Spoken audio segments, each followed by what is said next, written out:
Okay.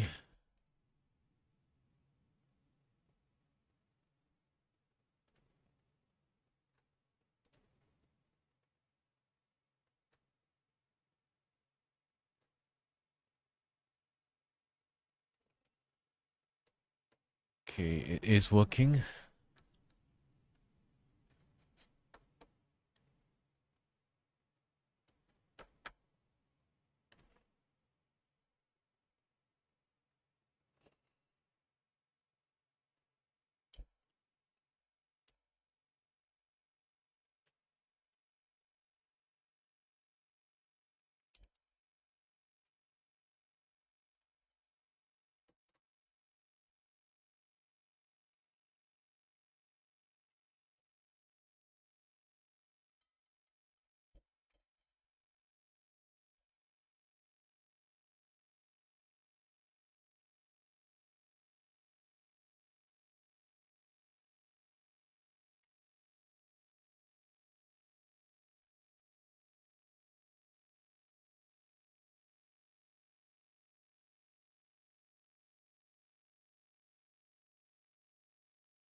All right.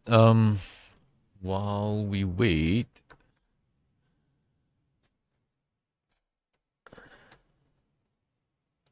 let's check Slack. So I just posted my latest run of the script. And as you can see, still a few students who I guess are the students without an entry of your GitHub URL. So if you have not done so, I may be wrong. I mean, I did not quickly check, but I did notice that a couple of you guys were still not entered the GitHub repo URL into the Google Sheet. Okay. So if you haven't, of course, we can't access your repo.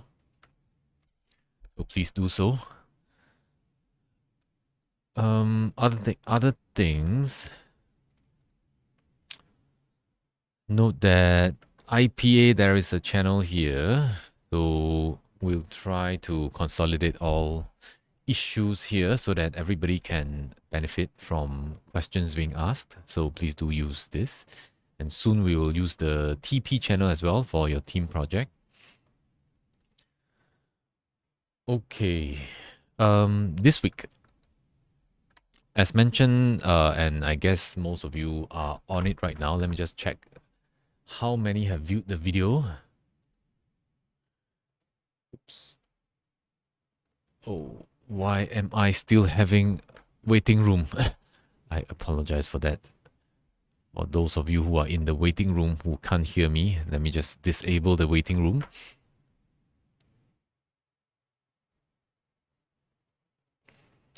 Okay, yes, sorry. For those of you who just came in from the waiting room, I missed the fact that there is a waiting room, and some of you are in there. So some of the things that I just said were not heard by you.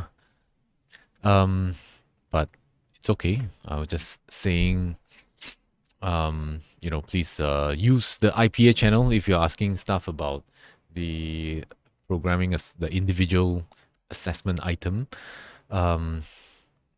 And otherwise, we will start this week, which is week 5. You can't hear me. Okay, so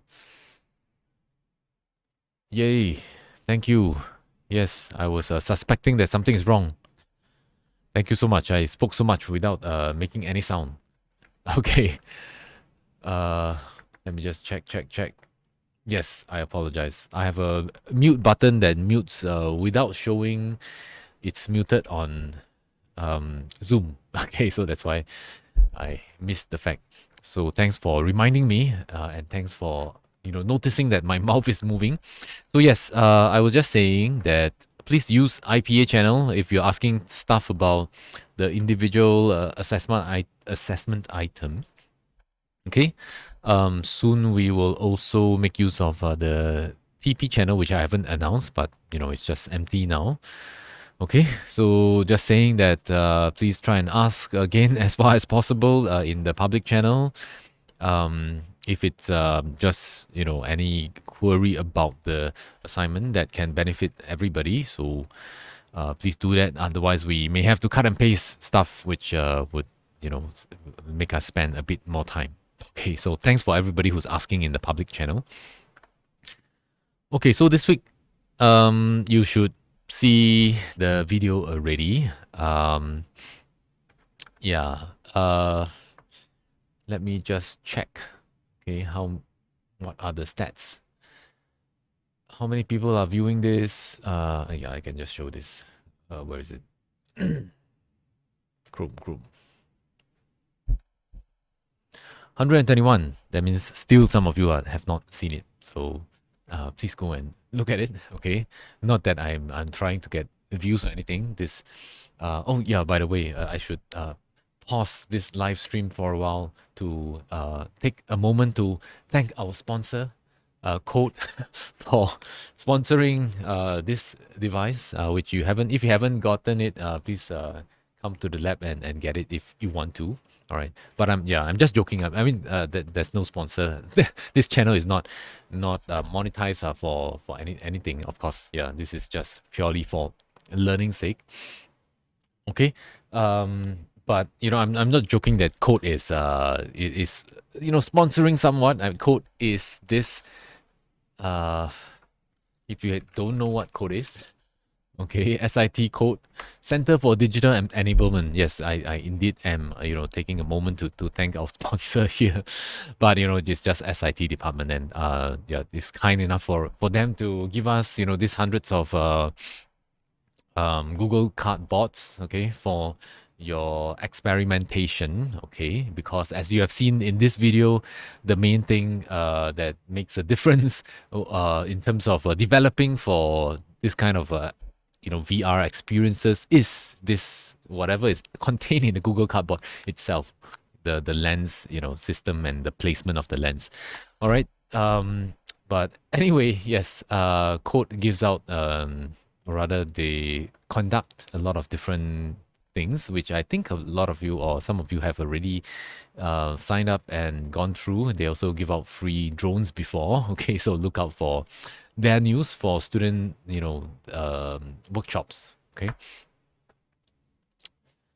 Why do I have? Yeah. Oh yeah, we are also in talks with Code and Matter on some unreleased things that is upcoming.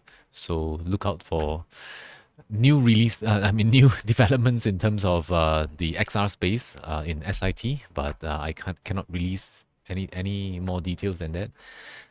Okay, I think enough of small talk. Okay, let me just go back to what I was trying to say.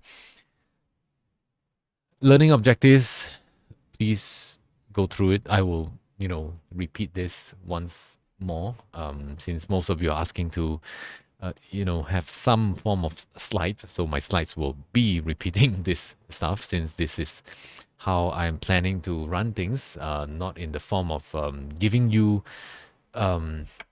list or of content, okay, in text, but more of telling you what is important for you to aim for, and for you to find out, the things that are necessary for your learning, to do the things that are necessary for learning. Okay. So this is week 5. Yeah, to remind myself, we should, let me just get out of this. We should look at the questions that were given to you last week, which was which was titled Formative Quiz. And it's titled that way because, yes, it is not the formal assessed quiz, but it is like the Menti quiz.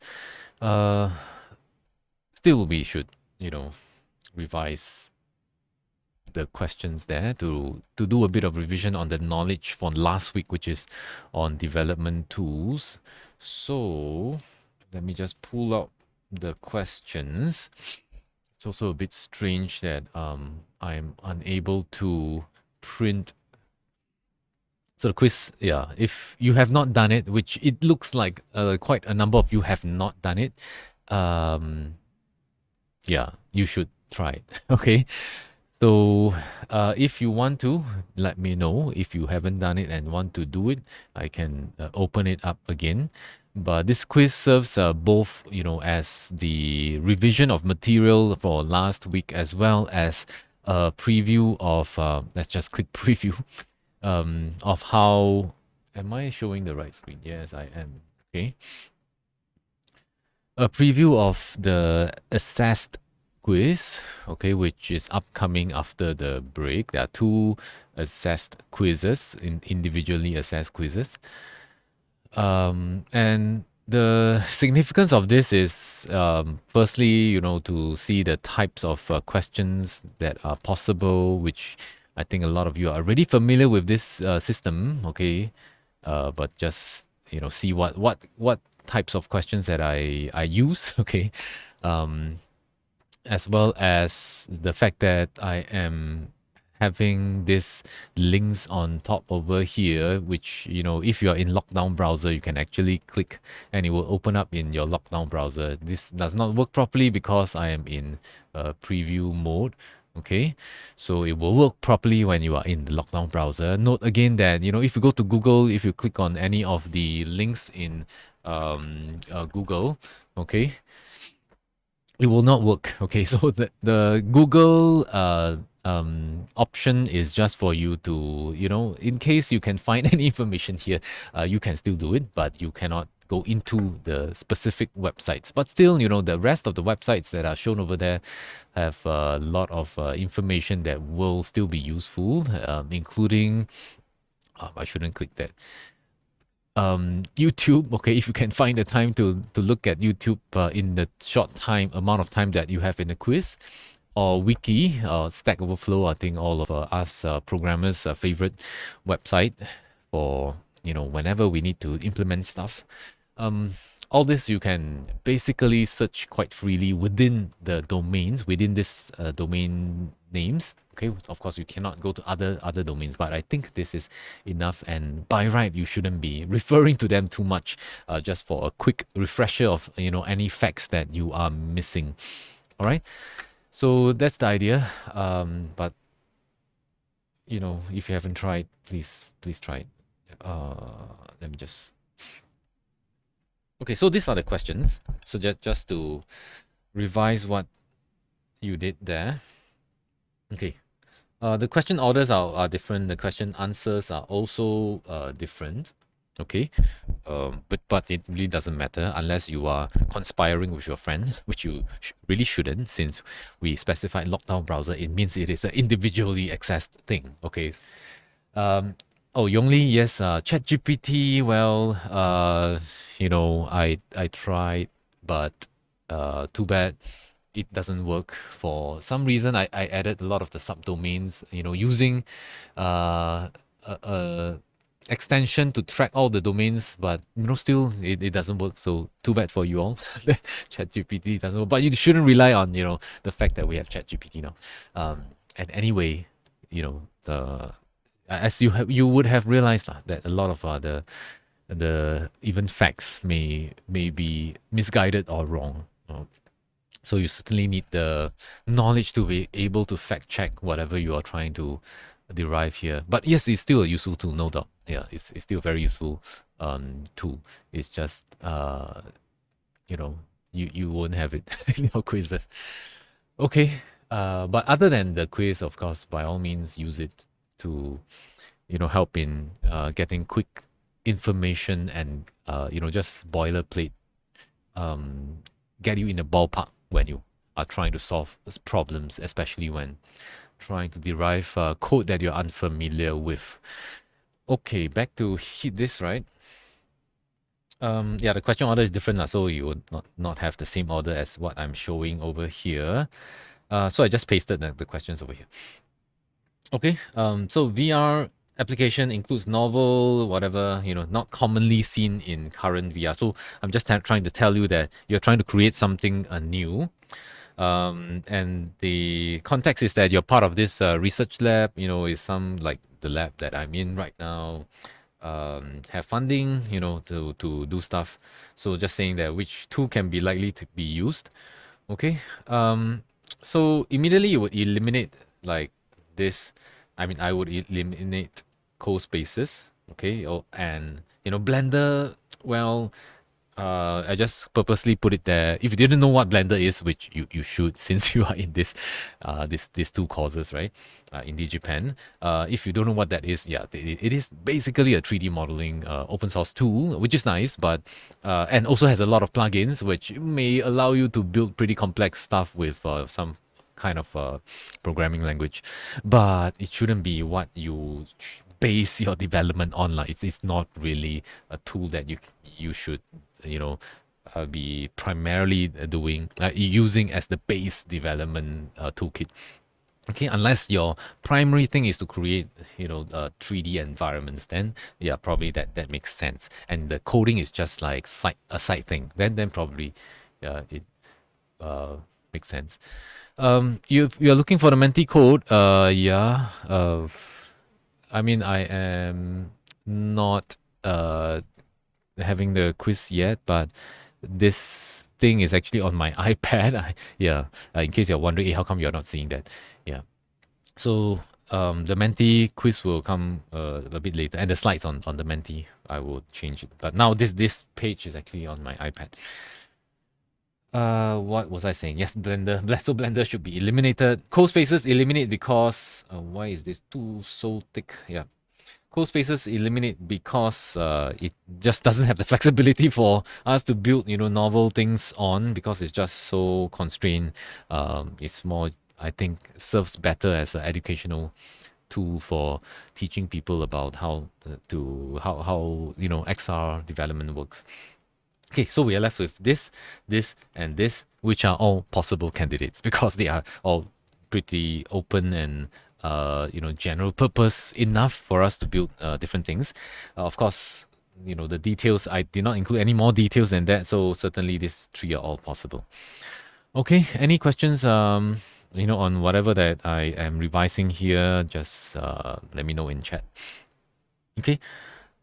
Next question, main reason for choosing WebXR based development stack. Okay, so is it because it's open source and allows, yeah, the first answer is already correct, right? So I think this is mentioned in the video, and even if it's not mentioned, I think if you went to look at what this is, obviously it is the one of the main, the reason why we want to choose this is because of these qualities. All right. Accessible, cross-platform, and open source. So best immersion, obviously not. Okay, it is a web thing. Okay, so for sure it lacks in terms of some aspects of immersion, depending on what your goal is. Okay, native is always having the best performance, right? If performance is one of the key factors of what affects your targeted immersion, then of course you maybe should look elsewhere, okay, rather than web. So of course this one no need to explain. It's not because of me asking you to do it then you should choose WebXR. I mean, within this module, obviously it is for the purpose of assessment and practice. It's good for you to follow. Okay, even if you want to use Unity and produce something that aligns with our requirements, it's also fine. Okay, but just saying that it's probably good learning experience if you use what we propose. Okay, but for your own choice, obviously, yeah, shouldn't be using this. You may not be using this, not shouldn't, but depends on your own requirements. Most immersive applications, no. This is of course not true as well. I would say most applications would be built by Unity nowadays. Okay, but again, that's not based on facts. Okay, I'm not sure whether anybody has done a proper research to show that for a fact. Okay, but it certainly feels like Unity is most popular. It is robust API with minimal bugs. This is also not true, right? Yeah. If you have used it, which you should have already used it, you would have realized that, yeah, it is just like any other open source. It has a lot of different issues that comes with any open source library. Okay, that has a lot of different parties contributing to it. Okay, so it has issues, bugs. Yeah, I mean, even Unity has issues and bugs, but just saying that Babylon JS, you're choosing it. Oh, sorry, WebXR, you're choosing it not because of its minimal issues. Yeah, it probably has much more issues than proprietary app, a proprietary development platform. Okay. Will the actual quiz, I'm just looking at questions from Leroy, will have multiple answers? Yes, multiple answers. Yes, possible. Okay. It may have multiple correct answers like this one, choose three.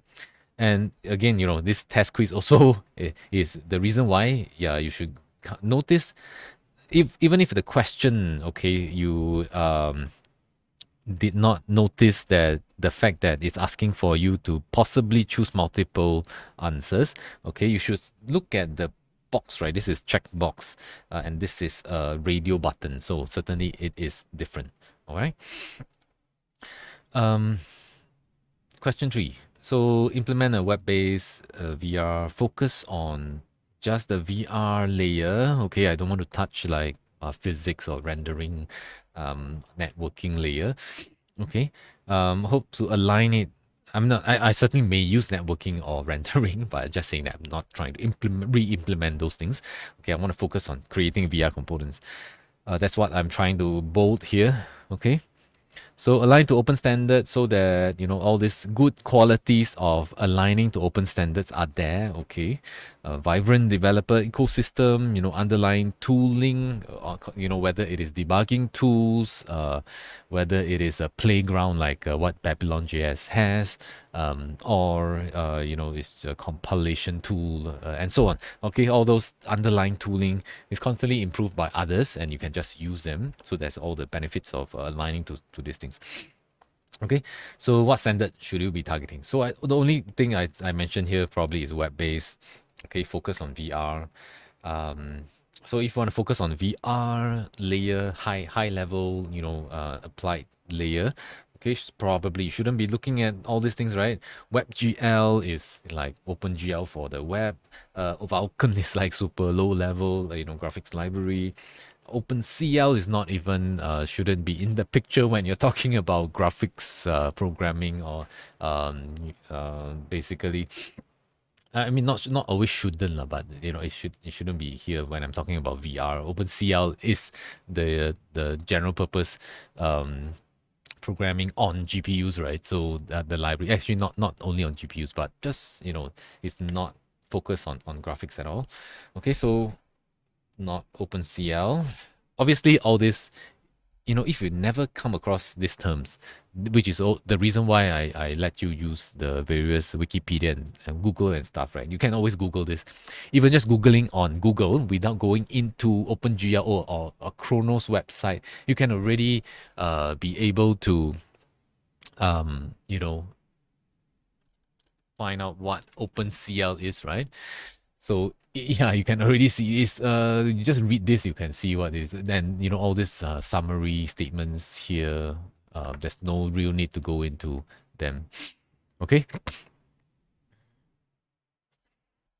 So please, if you don't, please don't complain if you see that. Okay, I give you some options which you have never seen before and I've never talked about it before.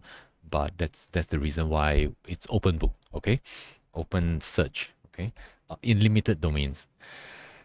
Yeah, no questions. OpenXR. So that leaves us with OpenXR. Sorry. Why am I crossing out WebXR? WebXR is a choice. Okay, it's one of the possible choice. OpenXR is also possible choice. OpenGL, well, it's a pure graphics library. I just said that I want to focus on VR, higher level applied things in specific to VR, so I don't want to touch the rendering side of things. So that leaves us with either OpenXR or a WebXR. Okay, then the last thing to note is that I mentioned web already, so of course let's go for web and not the open, one for more for native development. Again, you can search if you forgot what I said in the video, okay? Or, you think that it is unclear, you can always search yourself, okay? Which is really something that you should be doing in any case, all right? Okay, so the answer is this. Next question.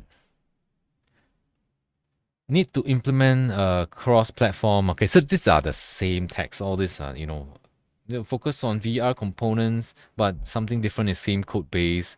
And then I also, something different is, I mentioned specifically some native, devices that most of the time includes a native applications on there, and the browser is probably a side thing, okay, in MetaQuest or HTC Vive. Most people who develop for HTC Vive using those complex hardware would want to develop, a native experience. Otherwise, why you go and choose a HTC Vive when you want to develop on the browser? Okay, the reason maybe you want to cross-platform, but if you choose, like HTC Vive, you shouldn't be. You choose to target HTC Vive. You want to make full use of the device power, right?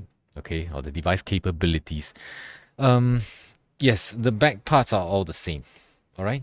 So again, go through the options. I want to focus on VR. Then obviously all these are out of the question already. Okay.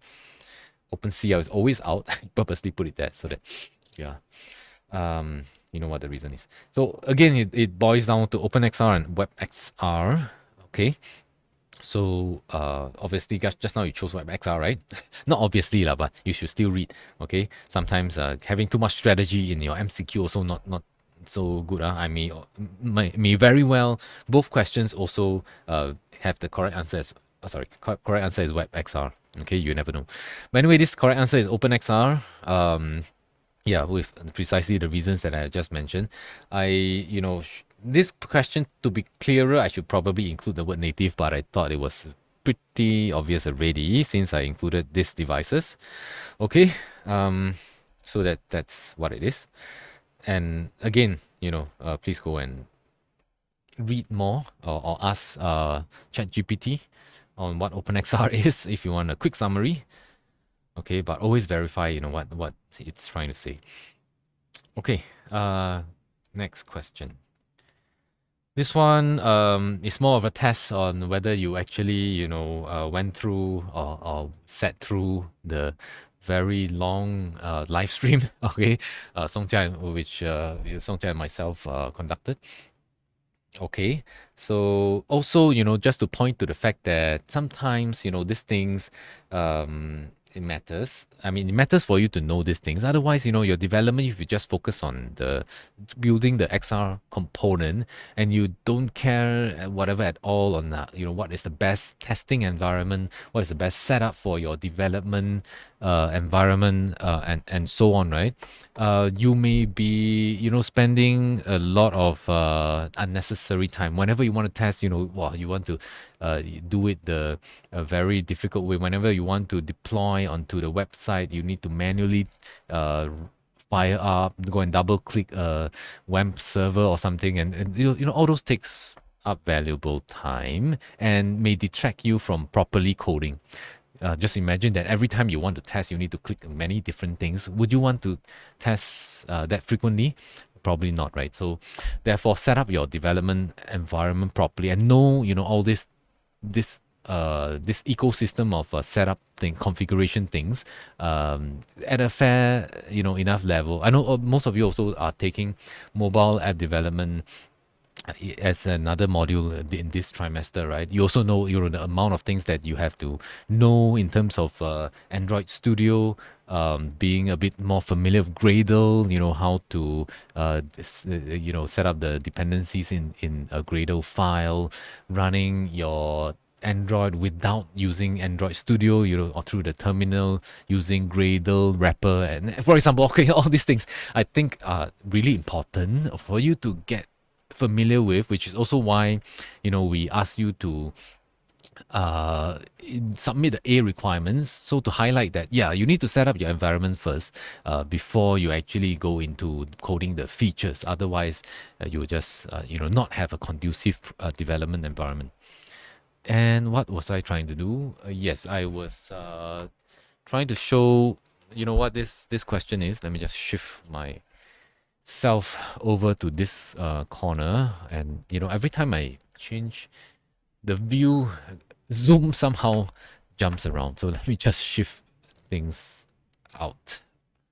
Okay. Yeah, as you can see, this is just now I was running the script to pull all your repos. It looks like that. Just in case you were wondering, I'm trying to automatically clone everybody's repository before we assess, your stuff here. Okay, but this is not what I'm trying to show. Okay. What was I trying to show? Yes, I was trying to show the Hello XR, which we did the last time. I know it's pretty small. Let me just zoom in. Yeah, this was the code similar to what Songjia has showed you, and which most of you have already incorporated into your A requirements. And the question that we were asking you on was basically a screen. Okay, yeah. I just realized that when I shift the font size, the screen size also change. Okay, which it looks a bit strange. Okay. So what was the question? The question is, in your project directory, you change the index. So let's say you go and change in your source file, right? If you have itchy fingers, or basically no lah. Normally this is pretty common that we want to change the file name into something else, right? Let's say hello.ts lah. Okay. Of course, it will not run. I haven't even run this. Let me just run this.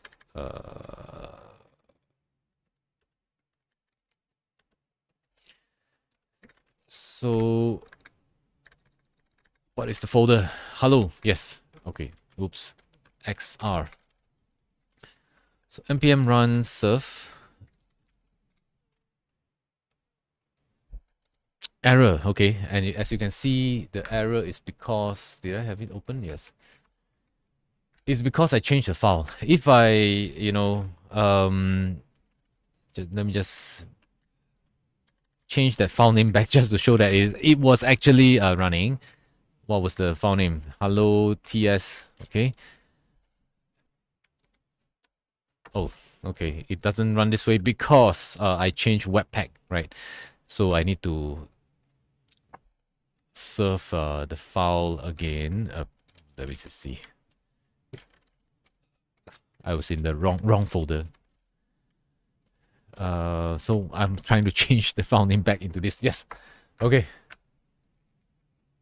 So yes, you can see if the file name is correct, it runs correctly. But what I was trying to show is that if you, lazy to type, if you change the file name, obviously it will become an error. Wow, I didn't realize that the error is so nice. It will gray out the previous image and then show the error. But anyway, yeah, so the question is, yes, so what file do you need to change? And the file, by now you should know, is one of the configuration files, and it is the Webpack configuration file. Okay, and obviously it's this item over here that you need to change. I did mention, in the question that it is index.ts.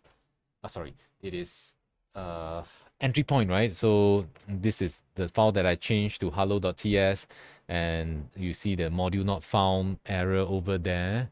Okay, and so the answer would be yes, the configuration file is webpack config.js. I don't think I need to, actually go and change this. But since I'm here, maybe I should just change it. So you should change this into hello.ts before it would be able to work. And actually, I realized that you should also change a ts config. Okay. So because tsconfig also refers to index.ts, so if you change it to hello.ts, both of these files should change, all right, before you can resolve, this error over here, and it doesn't resolve because we changed a webpack file, and we sort of need to rerun the webpack before it can reflect, okay? Because we changed webpack config now, so obviously it cannot automatically serve the new version. So that's why I needed to reboot. Otherwise, most of the changes are like hot reload, okay? And you don't need to, go and end your webpack server, okay? So yes, that is the answer. Any questions, let me know. Otherwise, let's move on, and I will come back to this corner. Okay, pack dot config. Sorry for the ugly handwriting when I write fast. Okay, and this should be exact lah. Even if in the assess the quiz, right? If I'm asking for something, I'll be asking for something that doesn't have any leeway in terms of a different spelling or something. Okay. If this is the format of a question. Yeah, two files need to be changed, but for this particular error, it is the webpack error. And yeah, to be honest, setting the question, I didn't go and check that. Actually, the TypeScript config also needs to change now. But in this case, for this error, it should be the webpack config.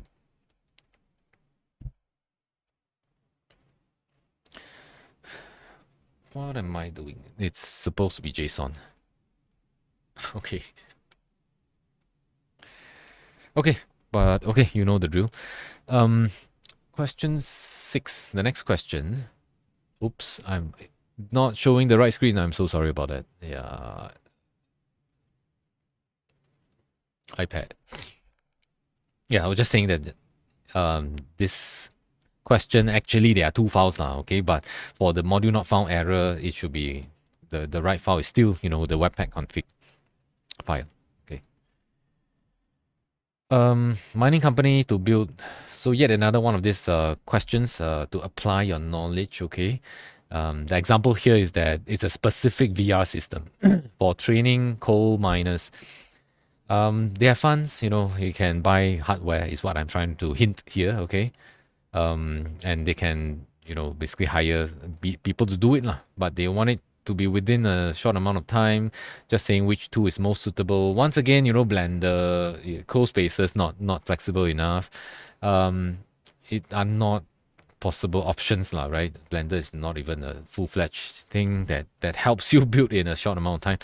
So remaining Unity, OpenXR, Babylon JS. Okay, note that this is VR system to train coal miners. So it sort of sounds like something that you want to be much more immersive than a web experience. It should be, realistic. Probably Babylon JS can provide realism, but interaction. In a coal mine, you want to train people. The main thing would be, you want to have good interaction, right, with possibly controllers. Wow, such an ugly controller drawing. All right, but you get what I mean here. Okay, so this is a VR controller. You want more interaction so that you have proper training in a coal mine kind of a setting. So that's the key thing. And I also hint that you can buy additional hardware to do it. All right, so therefore you should probably consider Unity or OpenXR in this case, so not the web-based version. That being said, right, there is a native port for Babylon JS, but we'll not go there because it's pretty new and it's not very stable. If React Native, it sort of needs to share it. I'm not sharing my handwriting. I'm just seeing Sean. Let me just check. Okay, it looks to be correct to me. Is it still an issue that I am not sharing the right screen, or you can't see my handwriting? Okay. Oh, that was a while ago. Okay, thanks, Sean. Yeah. Yeah, I was saying that there's a native version, just FYI. Okay. If you've tried it, it's not the most complete thing. Okay, but you can be I mean, it's just for your awareness that people are working on making a native port for Babylon JS. Okay. The only thing left is OpenXR Unity. So the last hint is, 8 months. I say short lah. 8 months is long to some people, short to others. But I hint that this is pretty substantial thing to create a VR simulation for coal mining operation. Okay, so 8 months are actually pretty short to build this extensive tool. All right, but I did say short. So therefore, if you consider this and this, right, Unity probably has a lot more ready-made components for you to use rather than in C++, you need to build everything single thing from scratch is what I'm hinting here. So all things considered, the last development tool standing would be Unity lah. Okay, so just running through what I was wanting for you to think through when setting this question. Okay. Building your own metaverse. Okay, yet another situation that I put forth, and then for you to think about which one to choose. Okay, so social network type thing, which nowadays the buzzword is metaverse. Okay, allow as many users as possible. So you want it to be cross-platform, accessible, can access even on non-dedicated XR devices, probably. Okay, different platforms and devices. And you are this individual that have limited funds. Okay, spend as little as possible. So I'm asking which two. Okay, immediately cancel. All this cannot even be featured enough for you to build the thing you want. Okay, especially when you have limited funds and you want to do it yourself. Okay, so left with Unity, Babylon, OpenXR. So you see that OpenXR, C++ probably may be too complex, especially when you want it to be on many different platforms, devices. You probably need a front end on top of your underlying C++ code, which as an individual is not that feasible. So Babylon JS, Unity, okay, both are looking good. Okay, so the last point of consideration is probably that I have limited funds. Okay, spend as little as possible. So this one is the open source tool that doesn't really require. Both of them you can code in one thing and then it comes out in different platforms. Okay, but the problem is that Unity, if you are grow big enough or you want to buy stuff for development, you need to spend money lah. Okay, so which is why the answer for this one is Babylon JS. And for if you're not building a web thing, so Babylon JS probably limits you to just web, but it's a good thing because you just build a very confined one kind of language or tool environment for you to build things. Okay, whereas Unity, that if you want to publish iOS, for example, you need to open up Xcode and do all the other necessary things. If you want to Unity to WebXR, it's also not the best way to churn out that thing, but I mean it's possible. You just need to open up WebXR open up JavaScript again if you need to meddle with things. This one you need to open up Xcode. For Android, Android is pretty good at the tooling in Unity. Okay, you probably no need to open up Android to mess around with anything for it to work immediately. Okay, and so on. Okay, so just saying that as an individual, limited funds, spend as little as possible. I think making a WebXR application using a WebXR tool may still be good, especially when considering this kind of application is pretty common components that go in there. You don't need too fancy. Okay. Okay. And okay, last thing. Also, web, it is the most accessible as many users as possible. So limiting yourself to web is not a good thing. In fact, it addresses the requirement here. Okay, instead of Unity, you use Unity, but you in the end you build a web thing. It's not really, it's overkill lah. Okay, Unity is only if you want iOS, Android, desktop, PlayStation, and so on. Okay, which is not really what you want here. Okay, spending a bit more time than intended yet again. Okay, although we started early, but I think we should be fine. Okay, so I'm trying. Previously, we started half an hour late. This time half an hour early. Just to try things out because previously I didn't have enough time. Okay, so this one rank the tools. Okay, most accessible for development. Obvious for developers without coding experience. So obviously this one is number one because it doesn't require you for any coding skill at all. This is like no code solution. Okay, so certainly this would be the most accessible. If you're just considering this factor, okay, obviously in real world scenarios there are many other factors. Yeah, like for example what Yong Li is saying, your personal inclination and towards, or your personal expertise. You are so well versed in C++ that any other tool is just you'll spend more time. I mean that may be a consideration as well, but just saying that here, this just considering this, right, then probably this is the ranking lah. Okay, so code spaces next will be either Unity or Babylon JS. This is pretty controversial. I relooked at this. My choice was this. But these two, yeah, I mean, it depends on whether you think JavaScript is easier language than C#. Okay, and also considering that Unity has a lot of existing, some even low code solutions for you to plug in, right? Okay, so both of this probably can be argued, and I may just cancel off this.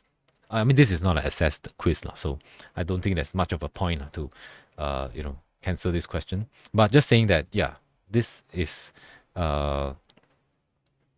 something that you would want to think about as well, how accessible it is for developers. And the other question is how accessible your eventual thing is, for users as well. Okay, so all these are just going through all the different consideration points when you are choosing some platform to use or to develop on. Is this the last one? Yes, it is. Yeah. So Jamie, it is for fun. Yep. It's formative lah. I mean, it's for fun and for your own upbringing, not upbringing, but for your own development of your knowledge. Yes. This one, okay, yet another one of those questions. Okay, give you a situation, think about which one is the most appropriate. Cross-platform, but now fine-grained control of GPU resources. Just saying that, yeah, there are certainly situations where you need to go down to this level. Okay, so no need to go through the rest of the stuff anymore. I think I've explained enough of what the rest are. But the reason why we are choosing Vulkan, because I put the keywords here, fine grain control. So the best answer here, the finest grain control, would certainly be the lowest level thing here, GPU resources. If you want to assign, a certain part of your shader operation to a certain different GPU, what is that term that I'm finding? A certain GPU, you have multi GPUs, core. Why this word suddenly flew out of my mind? Yes, to a certain, you want to assign to a certain GPU core. Then you probably need something like Vulkan. Okay, even WebGL or OpenGL might not do it, that nicely for you. Okay, so that's all. Yes, as much as possible, Jamie, I will try not to have very vague questions. Yeah. But we'll review. When we review the quiz, the assessed quiz, certainly we can revise anything if I did not manage to make things as clear cut as possible. Okay. All right, any questions? Let me know. Let's jump back to Chrome, Mentimeter.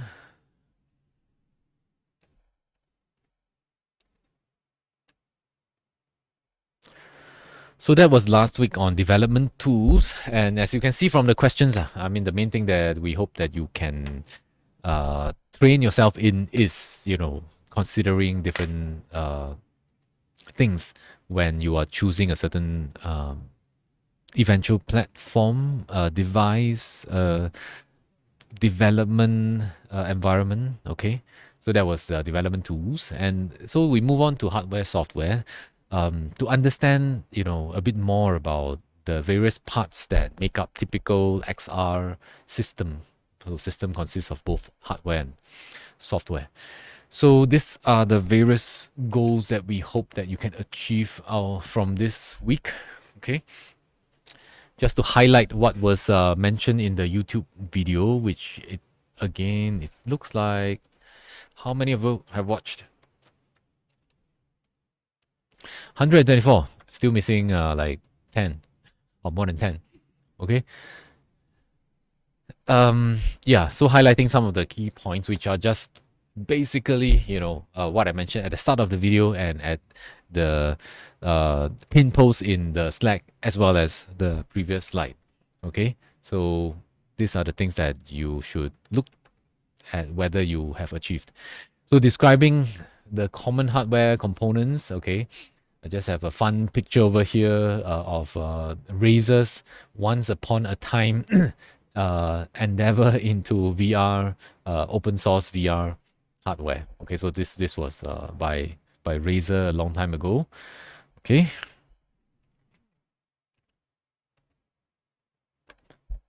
And the next important thing is, understand at least at a overview level, what goes on in there that makes a difference when you are trying to render, visually things in a VR device, which is like representative of what immersive XR experiences are. Okay, so it's good to understand this. Yeah.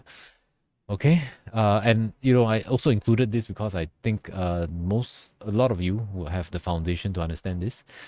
Okay, so explain the image formation. The two different eyes. Maybe I come to iPad screen. It's easier for me to highlight, point to things. Okay, so I'm saying, yeah, two different eyes have two different frustrums that are created, okay, that overlap each other, okay, which allows you to perceive, have this depth perception just like in your real eyes. All right.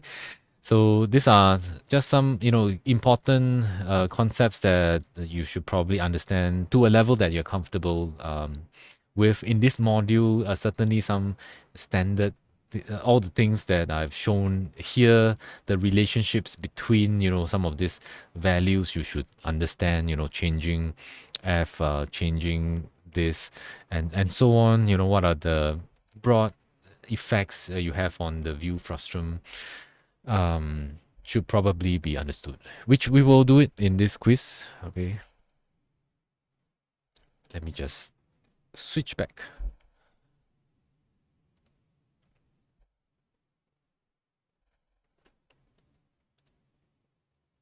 Okay, next thing that I've talked about in the video is this, okay, which is to know all the different components, which are not very much different from what you have in the game kinds of applications that most of you would be building in your software engineering project. I just highlighting this particular component because this is probably the component that is more different when you're dealing with XR applications, okay?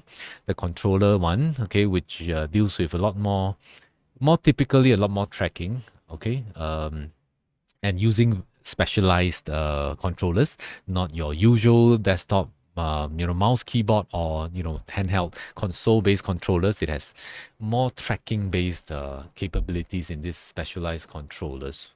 All right, so this is probably a more unique component. Okay, but in general, all the different software components for you to control things. I mean, not control, but to implement different aspects of your application, you should be able to describe. Okay. The last main point in there is for you to be able to do this architecture, which is not so much of just knowing ECS, but knowing that it is important for you to structure your app well. Okay, I know that some of these things are not specific to XR often. I mean, many things that we talk about here are often not, entirely specific to XR, but still important when you are building an XR application to incorporate, like software architecture. I just have another video that, if you type ECS and web programming, this is A-frame. This lady over here having a tutorial on how to use A-frame to build stuff, and A-frame has a very nice ECS architecture that is declarative. Okay, like your Android Kotlin's style of laying. Oh, sorry, you may not be doing that. I don't know whether you're doing declarative UI for your Kotlin, but it is the in thing now in terms of creating a UI. Okay, and anyway, yeah, you can take a look at A-frame's stuff. Okay, it's not very complex, and you can probably just look at this video if you're curious about ECS in a web-based architecture. Babylon JS doesn't impose a certain architecture. You just have to create your own. Okay, I would say it's slightly a bit lower level than A-frame, what A-frame is. Okay, with that, I assume you can take the quiz. Okay. Yeah, it doesn't look like real ECS. Depends on what Kawi, just looking at your comment. Real, this word is controversial. Okay. What it means by real ECS to you may be subpar to another. So it's just in general, right? Knowing that you differentiate, rather you structure your app in terms of that kind of a structure. If you combine it in a bit with more OOP concepts, have some form of hierarchy in there, it's still some good structure that aligns with your goals and your experiences. So I wouldn't go as far as to say that somebody else's ECS is not as pure as mine. I totally never use inheritance. Maybe that's pure. But anyway, yes, let's start. I'm just waiting a few more seconds in case you all are, still logging on. But yes, this one is another one of those fun quiz, formative quiz, if you like. Still, there is some element of gamification here, then real gamification that the top scorer, you can add that to your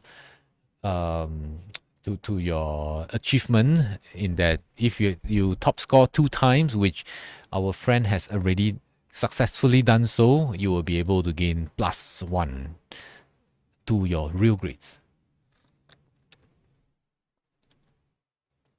Okay, but otherwise this does not really affect your core 100% assessment. Okay, let's start. Sorry about that. Yeah, today I'm a bit under the weather. Morning I was having runny nose constantly while cycling as well. So apologize if my voice doesn't sound that good. Okay, start.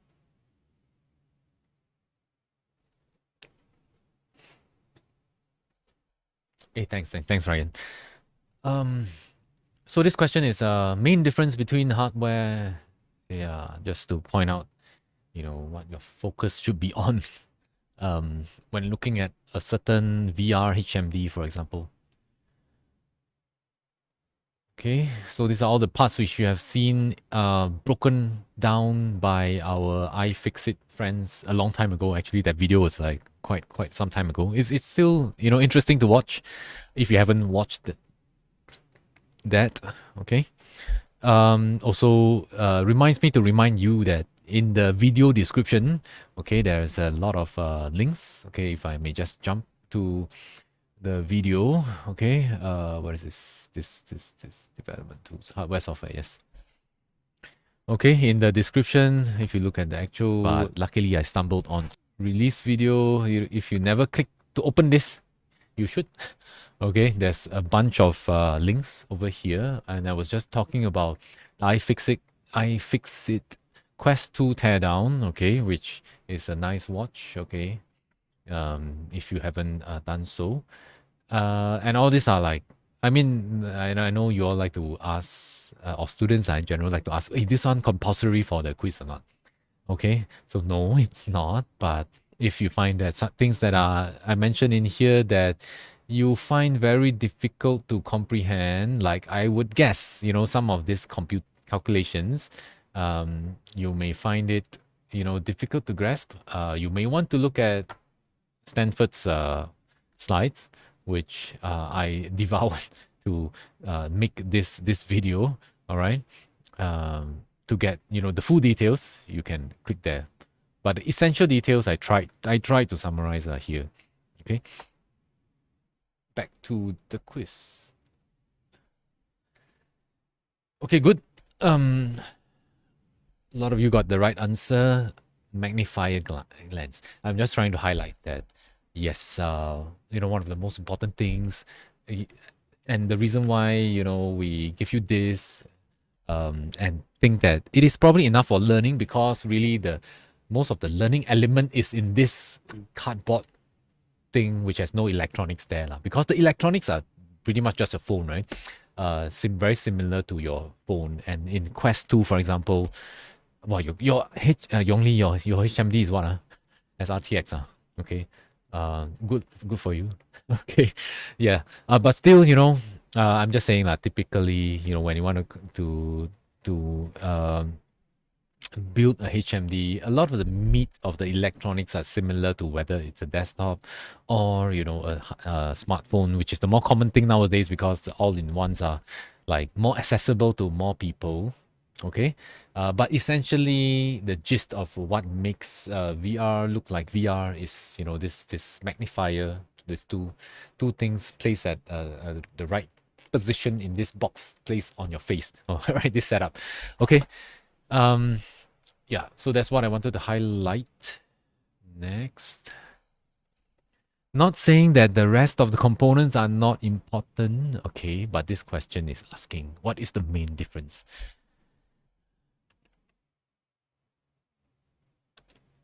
Question 2.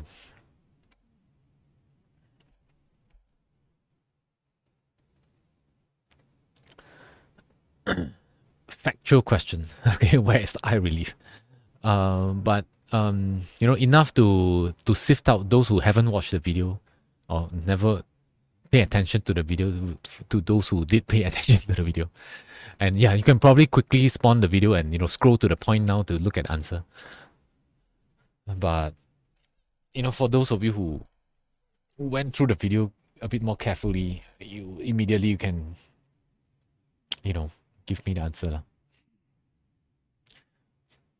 And even from the words itself, you can probably guess the answer if, you know, you have some, you know, knowledge or looked at, you know, some videos on VR. Eye relief, yes. Where is the eye relief? Let me just jump to my iPad to point that out. Okay, so eye relief is E, the answer. Okay, because this is the eye relief distance, and as the name implies, is how much relief, you know, you are giving the eye, as I've explained in the video. The in a way, you know, like the further it is, you're more relieved. No, that is not the way to explain it, but basically that term means the distance between your eye and the lens. Okay, and it matters a lot. many devices now uh, allow you to, make some changes to that.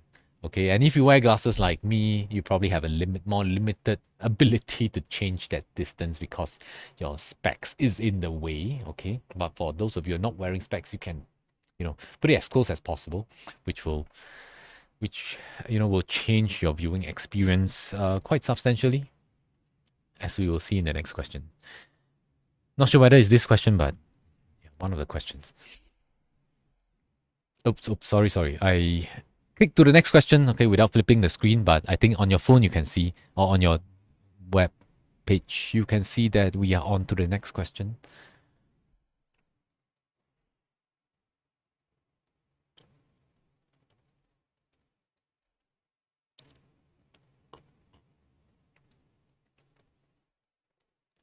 Well, where's the image? Yes, I'm so sorry. So, let me just try this. I clicked to the previous question. Does the question still run for you, or it stopped? The question on the image, it stopped. Okay, good. Let me just show the image then. Okay, because I think I forgot to put the image in there.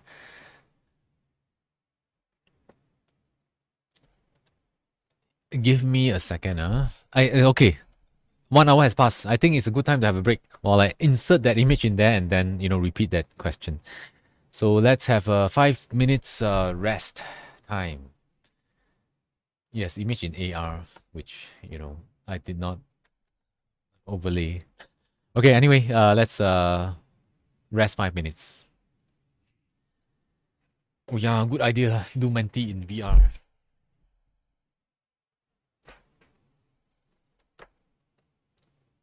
Okay, see you guys back in 5 minutes.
Okay.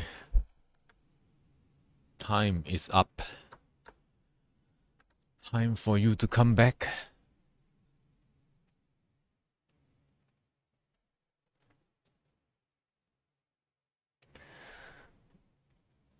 By the way, is the text clear? Especially when you're looking at something like that. Just wondering. Okay, thank you, Yongli. Because I'm using the advanced sharing option in Zoom, which, you know, it's sort of not really sharing an app. But okay, if it's clear, it's good.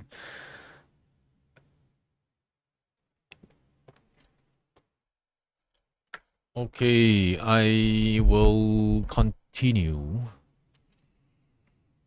So hopefully you are back. Okay, next question, or rather the question that has the missing picture. I've reinserted that picture back in there.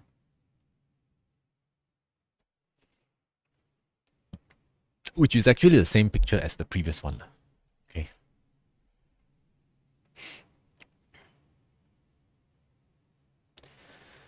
Okay, so just now I was asking about eye relief, which is E. Now, of course, the answer cannot be E, right? Now I'm asking about where is the width of the virtual image. So firstly, you need to understand what is a virtual image, which you will have no issues with if you have watched the video.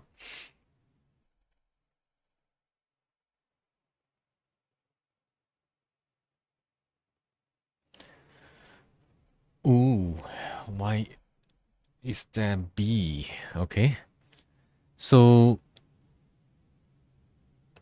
let me just switch to this screen.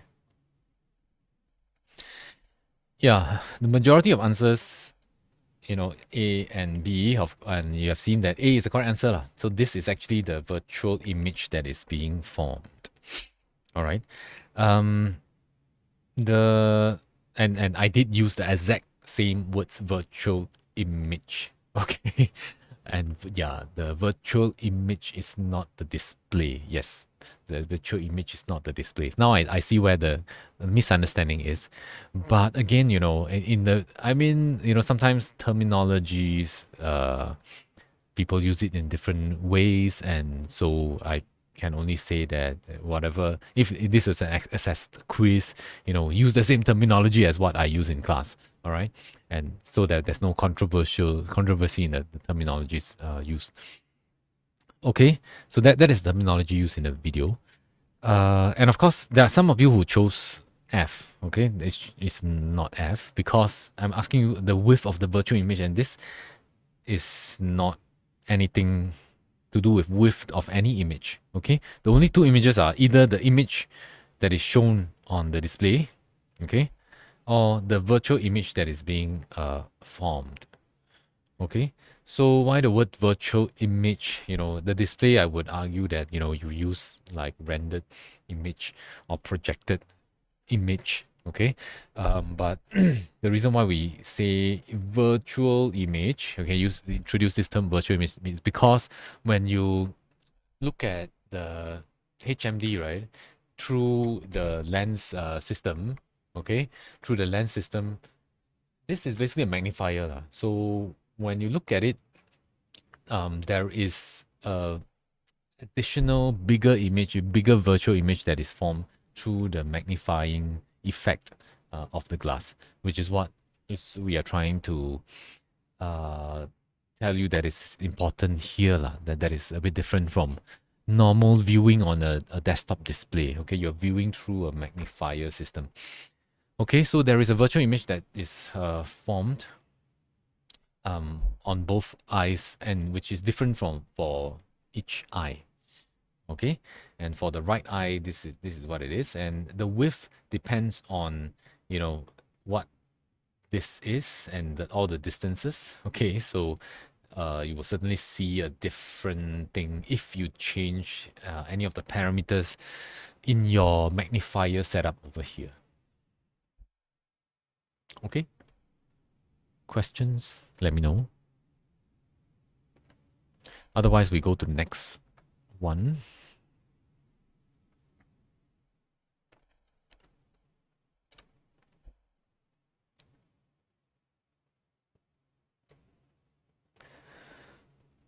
Okay, so now I'm asking you, change at focal length.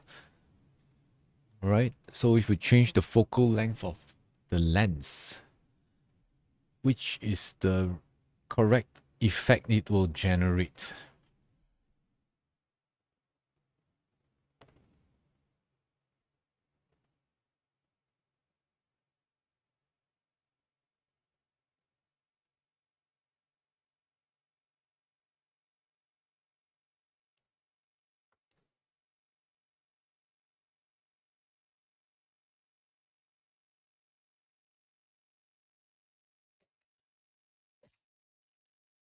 Okay, so I think previously when I was trying to explain, I sort of gave away some of the answers, but probably, yeah, I mean, it was not enough to convince you that it was the depth of, the virtual image. Okay, let me just try to find the formula that I shown. Okay, hold on.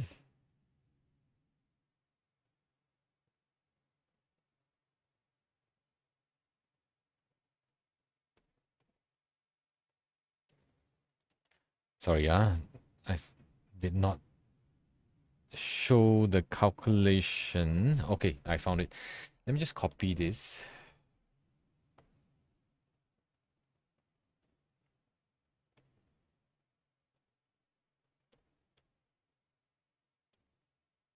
Okay, never mind. I'll just show it on this page. Okay. So this was the image in the video that I've shown that shows the relationship. I know in the video, if you don't pause it and look at it, you probably have missed it. But I did describe it in words, I think. Okay. So what we're changing is F, right? Okay. So if you change F, I'm not asking you to like remember any formula. Anyway, there's no remembering of anything since you have wiki, you can search for all this. If you are asked this question in a SS quiz, for example, but I'm just saying that I'm not trying to ask you to remember or know in deep detail how to derive any of these things, but basically understand the relationships between each one of these parameters and what it affects lah, right? So you can see the depth of the virtual image, okay, which is this is basic this is the depth, this is the height. All right, actually both are being affected lah, but what the answer there is only the depth, right? That the only available answer in the quiz there is the depth of the virtual image. So if the answer was the height, then the height would of the virtual image generated, then that would also be a possible answer. All right, because of this relationship over here. Okay, you can see that the height is also affected because M is based on the F as well. Okay, so the other answers on the screen here, the depth of the other popular answer here is the depth of the view frustrum's near plane. Okay, the depth of the near plane is actually something that you set yourself. If we look at the picture, okay, this one I didn't draw the dotted line. Let me jump back to here. Wow, giveaway. Okay, so you see that this is the near plane of the view frustrum, right? Okay, if I complete this, let me just shift my mic a little bit. Okay, so what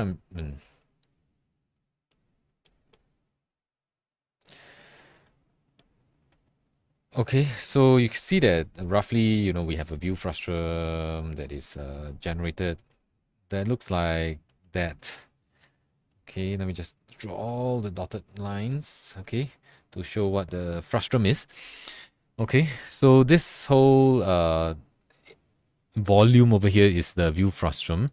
The near plane so happen, we put it at the display lah, okay, but actually the near plane can shift, right? The near plane can be here, the near plane can be here, the near plane can be here, okay.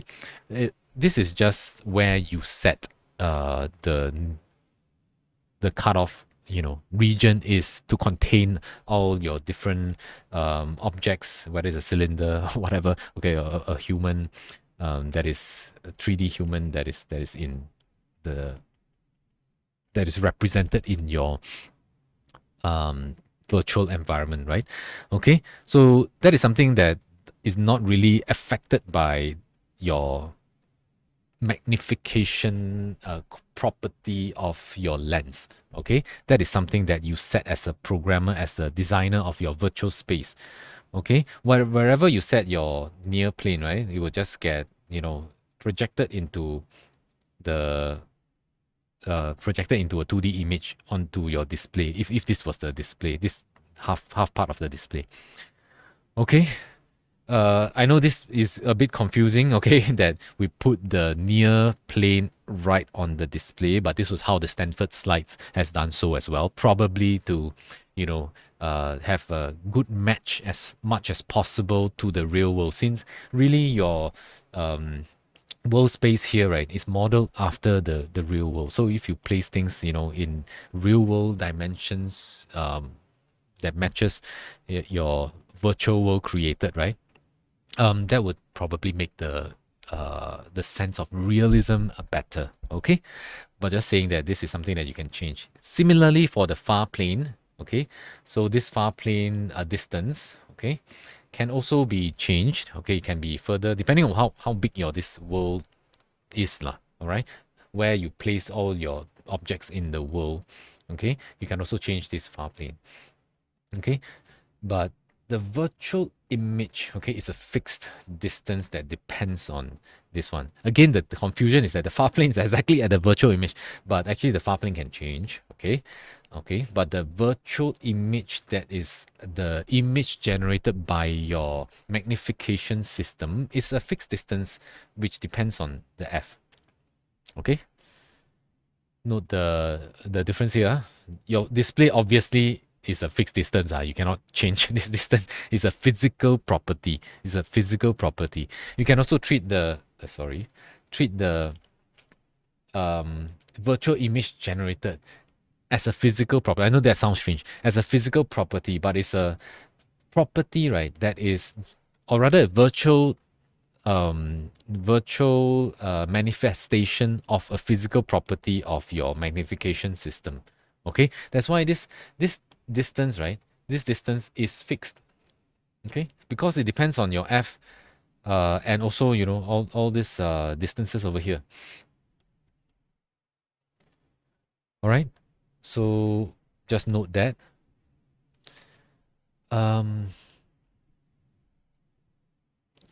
Let me go to the next question. Any questions, do let me know.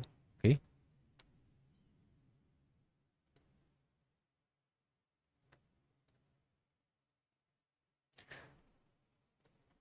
Almost forgot to change the screen. Okay. Next.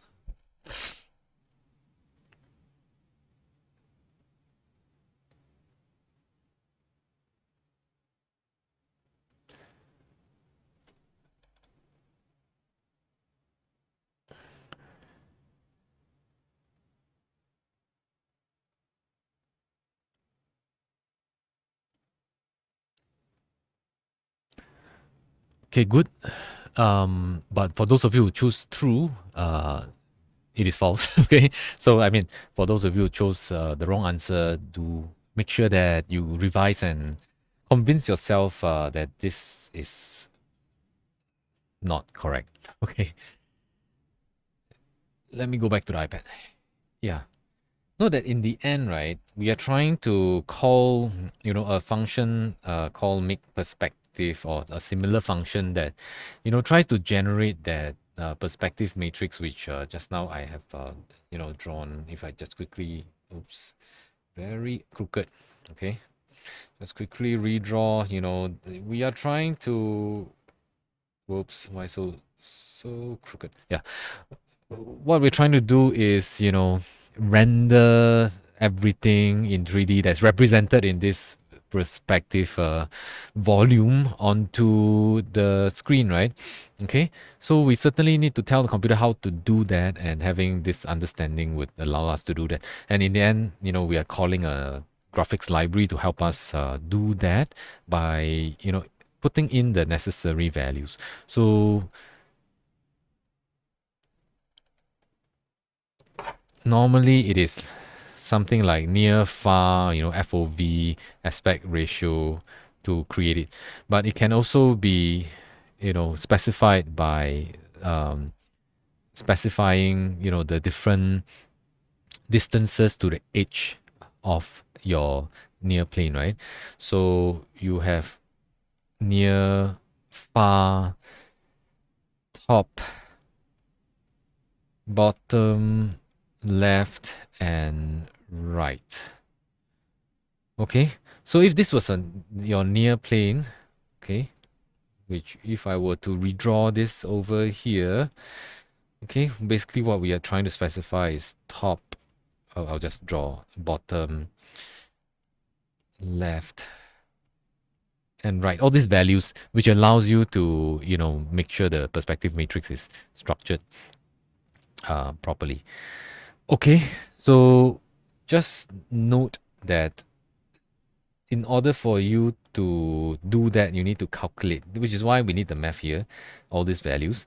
Okay, and the question here is just asking a simple true-false question, just to impress upon the important quality here. Again, I'm not expecting you to go and, use OpenGL, or in our case, WebGL, or in our case, for web-based library, use 3JS, which allows you to do this. Okay, to do the rendering at this low level, although I know most of you can.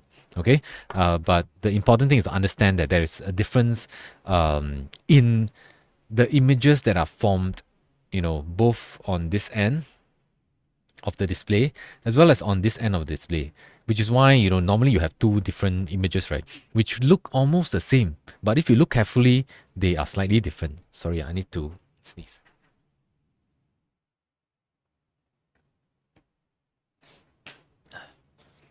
Okay, sorry. Nose very itchy. What was I saying? Yes. So the important thing is to understand that they are different, okay? So these two images that are being rendered, okay? And the reason why they're different is if you look carefully, right? If I draw in, from the center of the eye to this point, okay, from the center of eye to that point, the split, my mic is a bit off, sorry for that. The split in terms of, how much is this and how much is this is not equal. Okay? Which is what will make the overlapping region look like has depth, okay? Because both of them are shifted in slightly, or viewed in a slightly different perspective frustrum. Okay, so since both of these values are different, okay, this value and this value are different, which that means that both the frustrum are different. So therefore, this question is false. Okay, if I just roughly, draw this frustrum as well, okay, note that for this side, right, this area is slightly larger than this region over here. Okay, and vice versa for the right side. The right side, the right side is normally slightly larger than that. If you plug in the math, right, you would actually be able to convince yourself as well. What are the values? Depending on the values that you get, all these values that you get from your Google Cardboard. Where can you get that? And where can you get an example calculation? You can actually go to Stanford's slides. Okay, just zoom in. I mean, it's not like you need to go to his slides to get a calculation, but just saying that they also did a calculation using similar to Google Cardboard's dimensions. Okay, what in their class they did was to have the students use, an actual prototype components that has display and stuff lah. But they're just using Google Cardboard's dimensions since they are similar. Okay, all these dimensions can be gotten from the Google's own website as well. But convenience sake, you can get it here. All right. Again, most important thing is understand that you are trying to render two different images so that you can get the overlapping part to have a sense of depth. That's called stereo rendering. Next question.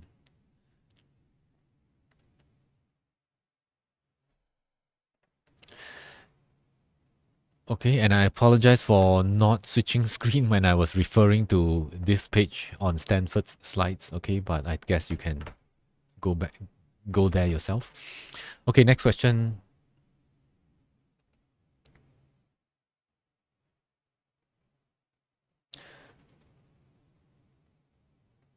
Okay, I think probably you should get it.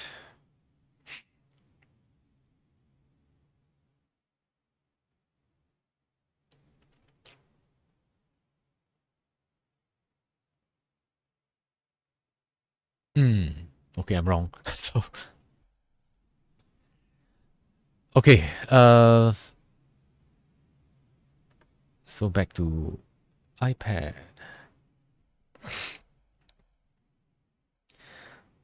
So again, we are trying to get the right matrix to multiply in order for us to see, the thing, the right image, okay, that is rendered here. After projection, that means after all the 3D go and flatten into a 2D projected image, right? You need to also morph it such that it looks like you're viewing from here. Okay.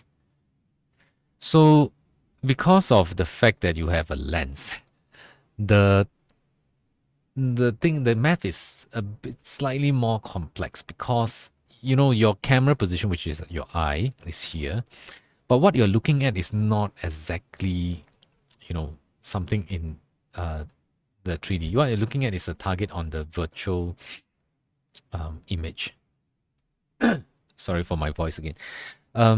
So in the end, what you're putting into this formula is just change to the right color. Is your position of camera, which in this case is your eye.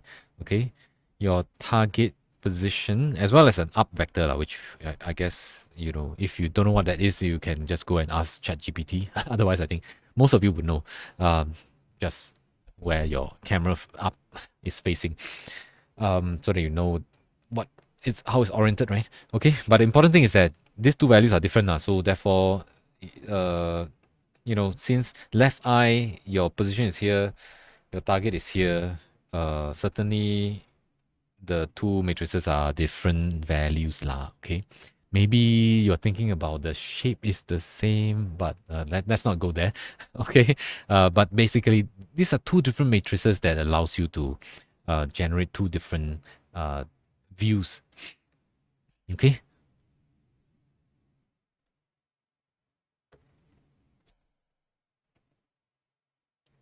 Next. Okay, if you rewatch the video or go and look at the Stanford slides and then you have further questions, certainly you can just ask in Slack.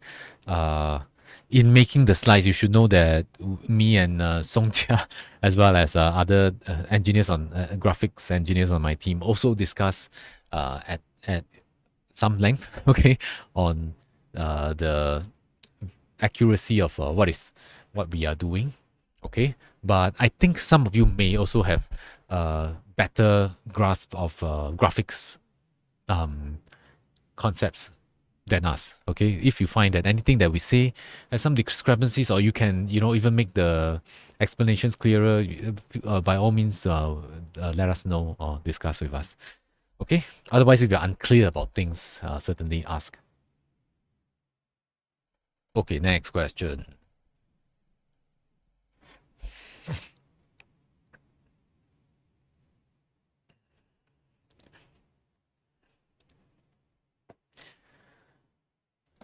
What is a valid property? Oh, okay. This is trying to highlight some important property.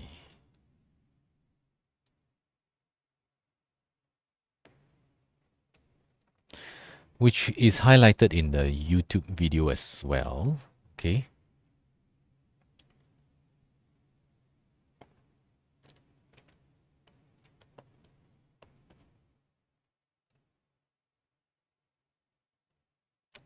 Okay. I can. Good to have these questions. Can see where the confusion lies. Okay. And sometimes, if you don't look at it over a few times, look at a concept over a few times, it's also hard to grasp the correct concepts. I mean, similarly for me, or for anybody, if you are not dealing with these graphical concepts all the time, certainly need to spend some time, including myself when making the video, need to spend some time to, revise on my graphics programming. Okay, but anyway, the concept here is that the view frustum, right? It has this quality of being vertically symmetric. Okay, if I switch here. So this was the graphics which I overlaid onto my video. Okay, it has this quality of, if you look at it from the side view, right, of the HMD, the two parts are the same. Okay, the volume is the same, which pretty much means that they are just flipped, right? The lengths are the same.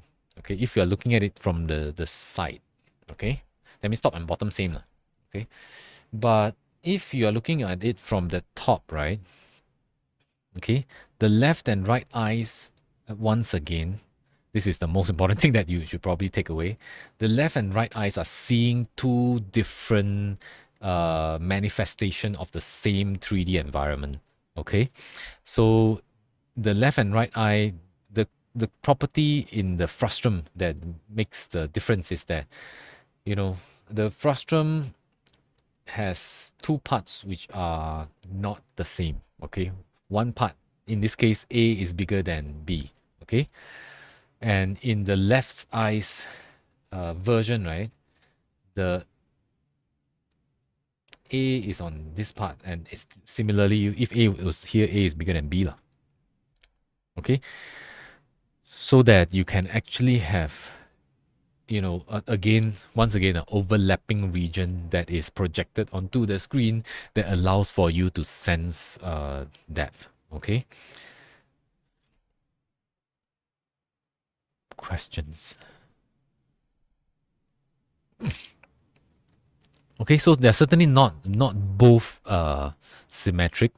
Okay, only the vertical property is symmetric. Okay, the horizontally they are different. Okay, they are slanted to one side. Okay, and you can see more of the right side of the 3D environment than the left side for your right eye, and vice versa for the left eye.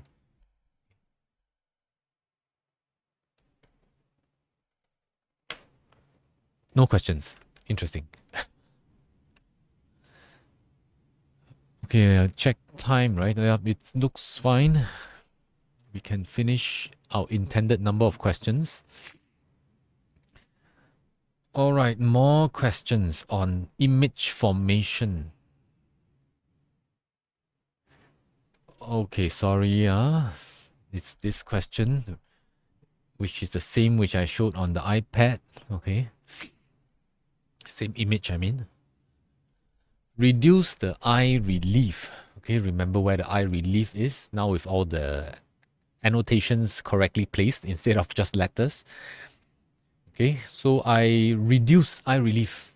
what is the effect? I think even if you don't know all the math, right? Just think about it like using common sense. You reduce the distance you from the lens.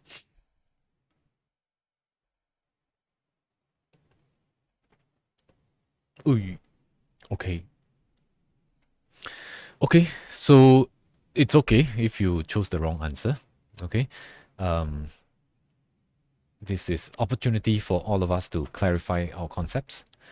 So other than the calculations on the distances, the effects on all these properties on where you will eventually see something, okay?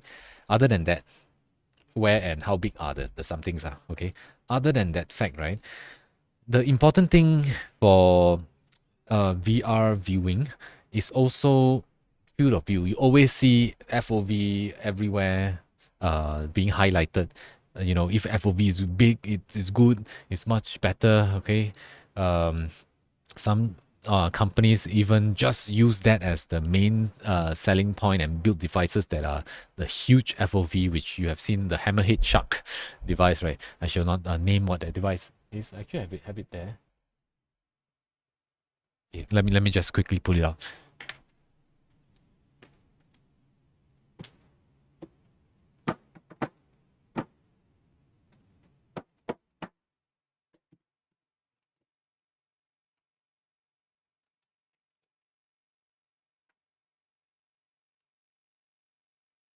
Yeah, not sure if you have seen this before. This is the Pimax, or one of the original Pimax.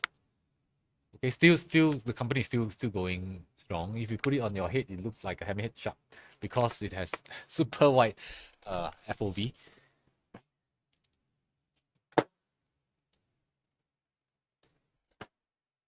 Okay, but that's one way of increasing the FOV by actually making a super big screen, okay, that wraps around your face. The other way to increase FOV is to make your eyes closer to the lens, okay. And the reason why that works is because of the math, all right. So you look at this DI over here. Let me just find the math so that I don't need to type out everything. I think it's here. Yeah. Okay.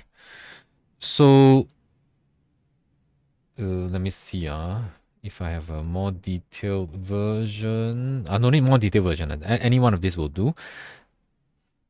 So just now we were talking about the eye relief. Okay. So what this eye relief, if you reduce this, right, you make this even smaller. What this will do is to reduce this entire length, this length over here. If you chop this off, make the eye closer here, that means you're chopping this off and making this whole D smaller. And see where the effect is. D is in this equation, the arctangent equation over here, right? The smaller the D, the bigger the angle, this angle, sorry, the arctangent angle. So this angle will become much bigger, not much bigger, but basically becomes bigger when you reduce this eye relief distance. Okay, so that's the effect because of this equation over here. Okay, if you want to convince yourself this equation works, I think it's all very possible. All of you have the foundations. All of you have multiple times of going through many math modules before this, or even concurrently with this. Okay, just look a bit at the video, at the slides, and you will be able to convince yourself that this is adjacent. Over hypotenuse. Sorry, adjacent over the opposite over adjacent. Sorry, I always have problems with my vocab. Yeah, opposite over adjacent, and if the adjacent is smaller, obviously the angle that you get from here is gonna be bigger lah. Okay, so that's the reason. Similarly for nasal and temporal FOVs, you can see the similar calculations. All right, and that is the important thing. Okay, because when you build a device, right, one of the things that you can let the user change is this distance. Okay, And you can basically build the device such that it's already like smaller distance, so that you can have a wider field of view. Know that these distances are a bit more harder to make it flexible lah. Okay, so therefore eye relief is normally the one that's being targeted.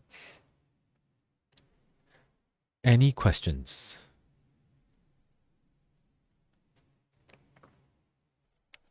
Okay, next.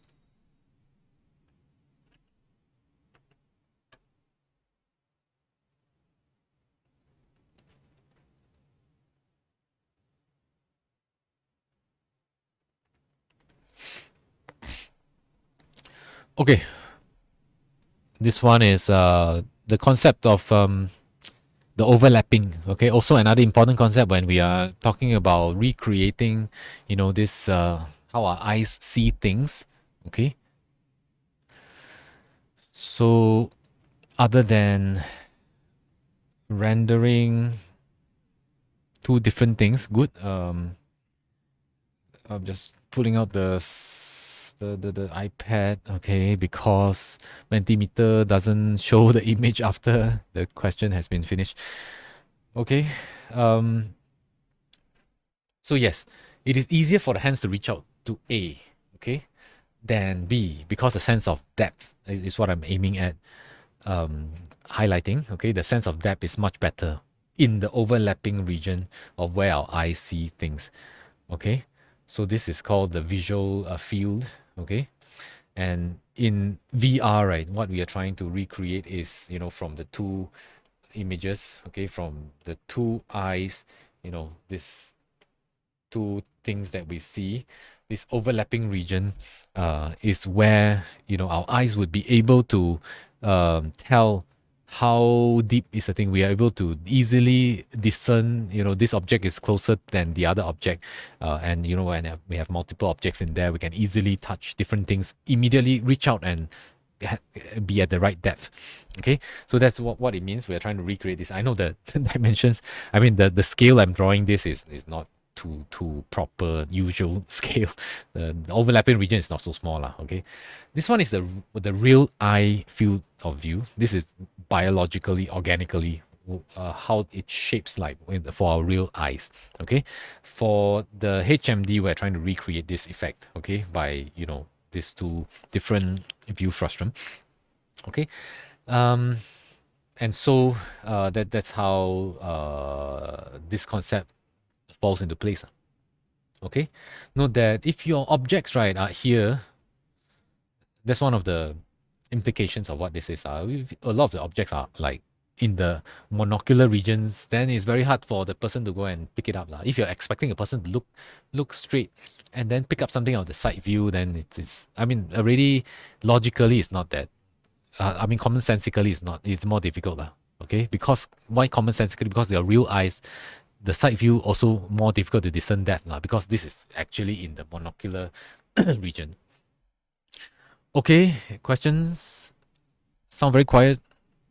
Okay, never mind. Means it's good. Thanks for the thumbs up. Next. Wow, we have 10 minutes.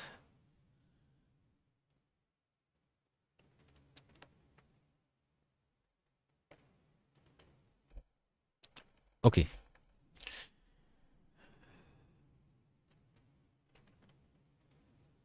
Which software component is the least important? This VR application, we are trying to describe, something we did before with the Dementia Association Singapore. Experience is audio visual, 360 videos. You point and then it goes to a certain place. You point, you click, and then it goes to another place. This is the kind of experience that pretty common on WebXR, house tour kind of a experience.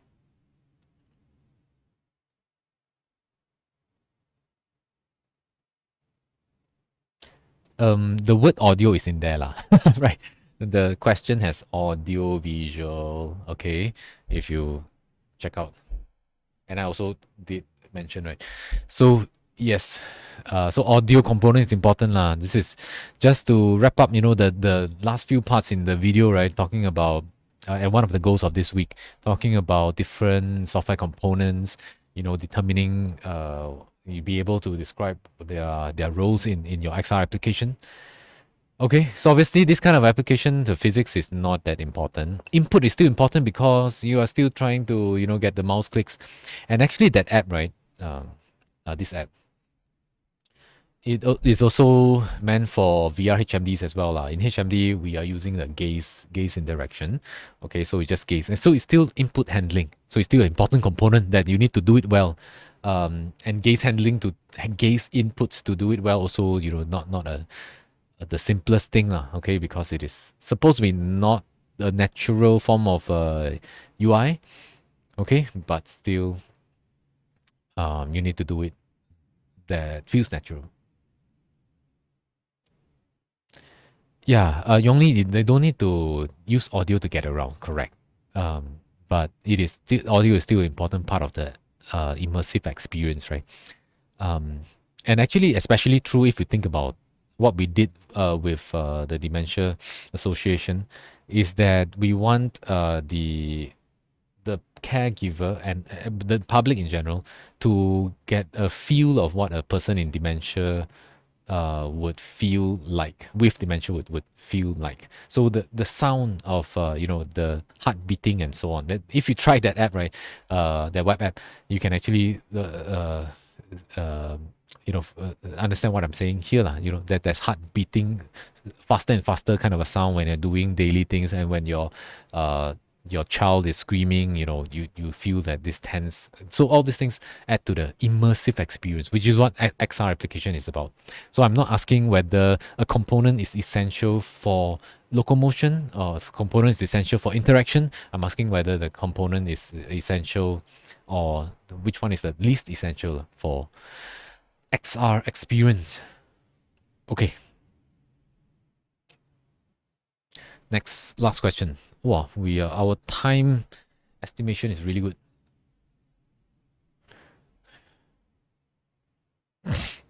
Oops, switch back.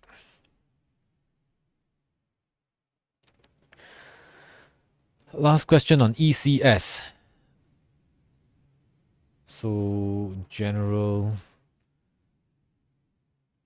notion of ECS. Oh, I forgot to change the time, so sorry. You have to work within these 15 seconds. Reading all the text here. Yeah. Performance. Okay, so not the most important reason. Okay. Yes, no time to read. Thanks.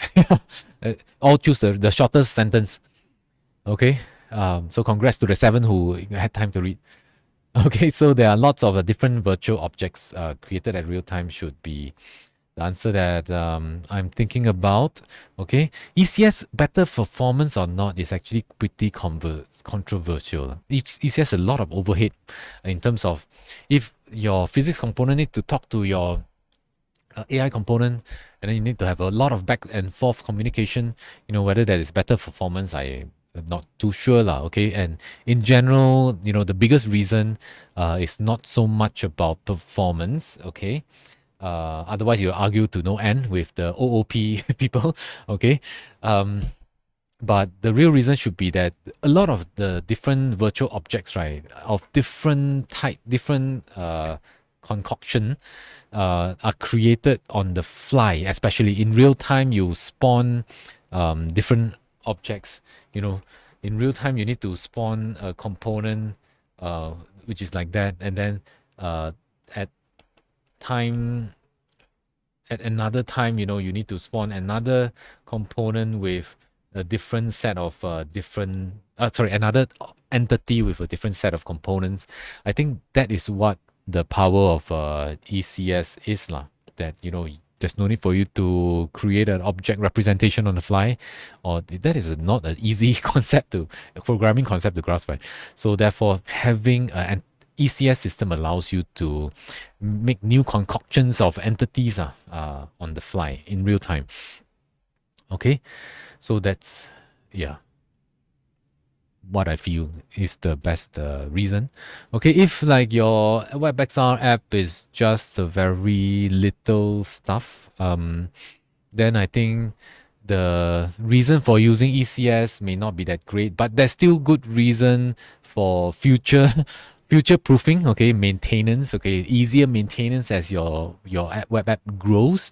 You can also use ECS, but if you know that all virtual objects can be constructed when the app starts and then it's all static, then sorry, then there's no reason for introducing such overheads in creating this quite fairly complex software architecture when you know that your software is always like that. Okay, but if you think that your software has a lot of future growth, then probably starting right off the bat with a ECS system, which is pretty common, okay, it's good lah. Okay. All right, I think our time is up, so I will leave it as this. And thanks Jia Chung for adding one more point about ECS being good for caching. Okay, further questions asked on Slack. I will get to your DMs when I get to them. All right, because there's a lot of DMs on Slack. All right, so I'll see you all on Thursday online again. Bye bye.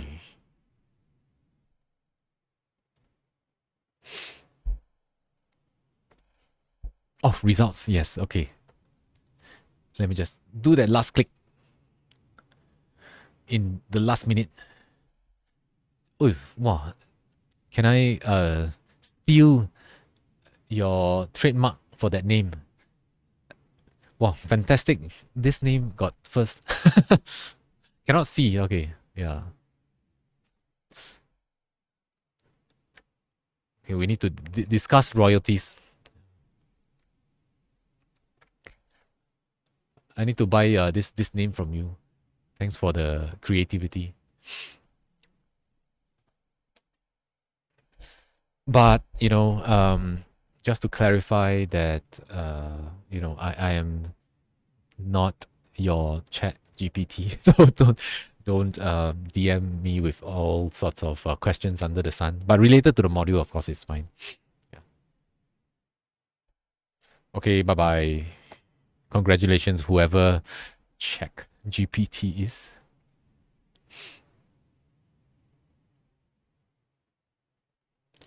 Yep.